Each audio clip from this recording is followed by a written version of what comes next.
আসসালামু আলাইকুম।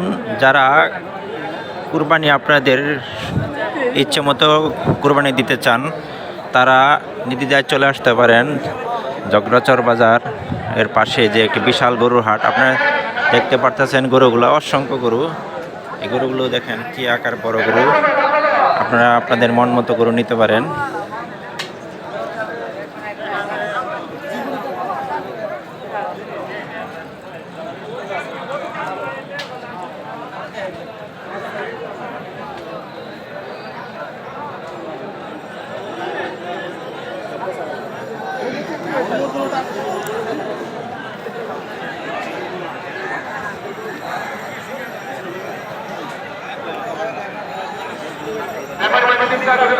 খামারের উত্তর পাশে করবো দেন, খামারটা কি যায় করেন, খামারের পাশে করবো দেন।